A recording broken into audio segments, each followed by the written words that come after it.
Welcome to another episode of Catch This. My name is Trudy Ray. On today's episode, I am going to veer into a territory that is pretty unfamiliar to me. Neuroscience. I know, this is a virology-centric channel, so what am I doing? Bear with me. We do know that memories are formed through the recurrent activities of extensive networks of neural circuits, which consist of neuronal cells that transmit signals to each other at sites called synapses. Synaptic strength can change in intensity over time, a phenomenon known as synaptic plasticity. And this synaptic plasticity may involve changes in synapse size, development of new synapses, or removal of existing ones. Synaptic plasticity is thought to be crucial for learning and memory. And it turns out that one of the key regulators of synaptic plasticity is a gene coding for activity-regulated cytoskeleton-associated protein, or ARC, which is a member of a family of mammalian genes thought to have originated from an ancient retrotransposon family that also includes the GAG proteins of HIV and other retroviruses.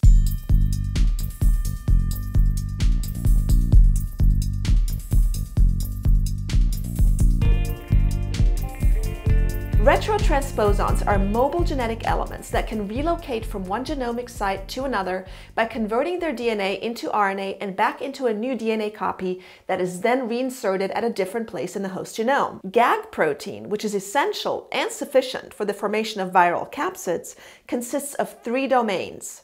The matrix protein, which mediates virus assembly and steers newly formed virions to the cell surface. The nucleocapsid protein, which binds viral RNA for incorporation into the capsid. And the capsid protein, which forms the inner shell of the virion enclosing the RNA. The amino acid sequences and structures of the ARC proteins from both mammals and Drosophila, also known as the fruit fly, are very similar to those of the capsid domain of GAG protein. Following his lifelong interest in this protein ARC, Jason Shepard, a neurobiologist at the University of Utah, accidentally stumbled into the world of virology when he carried out a series of experiments to determine whether ARC's sequence similarity to GAG is reflected in its function. Shepard and colleagues purified ARC protein produced in bacterial cells and visualized it by electron microscopy. The resulting images revealed double-shelled soccer ball-like structures with a 32 nanometer diameter that resembled HIV particles, which upon further analysis were not artifacts or contaminants,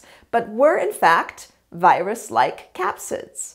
Additional experiments by the Shepard group showed that not only does ARC protein spontaneously assemble into capsids inside neuronal cells, but the capsids also bind and encapsulate ARC mRNA.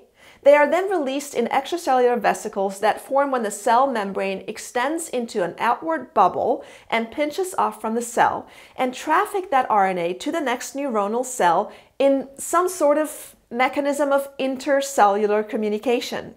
The authors observed a higher number of completely formed capsids when there was also RNA present, regardless of whether the RNA encoded ARC protein. This suggested that the presence of RNA enhances the likelihood of capsid assembly, which is also what is observed with HIV GAG. They also showed that the ability of target neuronal cells to take in ARC capsids is likely mediated by endocytosis, a mechanism in which cells absorb and engulf external material. Following entry of capsids into neurons, there was an increase in ARC protein levels in the branched extensions of neurons, also known as dendrites, which did not occur in the presence of a drug that inhibits protein synthesis. And this suggested that the ARC mRNA contained in the capsids was actually translated inside these dendrites. Work done by a different group showed that the corresponding Drosophila gene also leads to each of these functions, even though this gene is thought to have evolved independently of the mammalian ARC gene. Jason Shepard is primarily interested in studying the persistence of memory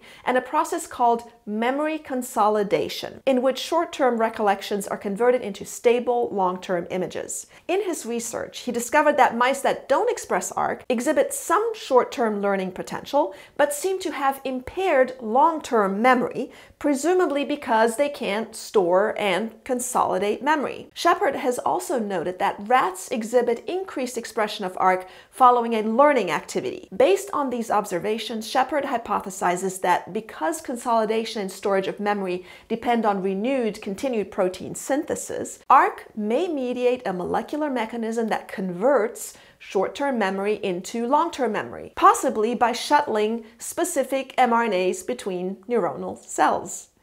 In an opinion article published last year, Shepard and colleagues speculated on various aspects of the ARC life cycle based on known features of GAG protein functions. They hypothesized that learning activities promote transcription of the ARC gene, followed by transport of the resulting mRNA molecules to active dendrites, where they are translated into ARC proteins that assemble into capsids and capture and encapsulate surrounding mRNA. The formation of capsids and their interactions with the cell membrane to enable exit from the cell may be regulated by modifications like phosphorylation and/or palmitylation. Phosphorylation involves the attachment of phosphoryl groups to certain amino acids in a protein, and this modification may regulate capsid assembly. There is evidence to suggest that mice carrying a mutation that blocks phosphorylation of ARC capsids have impaired synaptic plasticity and memory. Palmitylation involves the attachments of fatty acids, which may induce ARC to interact with the plasma membrane, and this may allow capsids to exit the cell inside extracellular vesicles. An extracellular vesicle carrying a capsid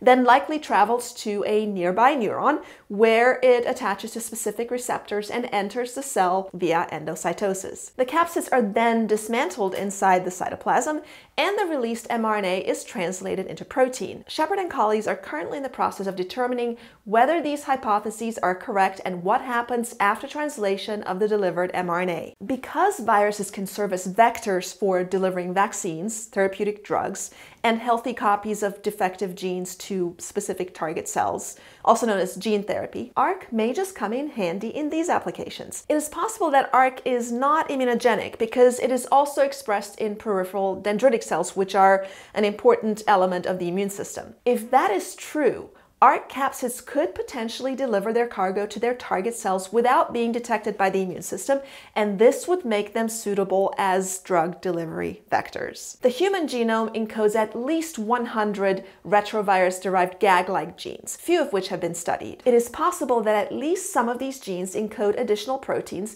that can form virus-like particles. In fact, a recent publication shows that another retrotransposon-derived protein called PEG10 with sequence similarity to GAG protein also binds and encapsulates mRNA to transport it out of cells in extracellular vesicles, and it could potentially be used to selectively deliver specific mRNAs for therapeutic purposes. There are also other mammalian genes of retroviral origin whose functions are just beginning to be defined. For example, a recent preprint suggests that a non-coding RNA of retroviral origin regulates the expression of the myelin gene, which encodes a protein critical for central nervous system function. The endogenous retroviral envelope gene syncytin-1, discussed in Catch This episode 10, in the context of this pandemic, also likely evolved to mediate the cell-to-cell fusion needed for the development of the human placenta. It will be interesting to follow new developments in this field as more data emerge, and I will likely follow up to keep you updated. Thanks again for listening. My name is Trudy Ray. I'll see you next time on Catch This.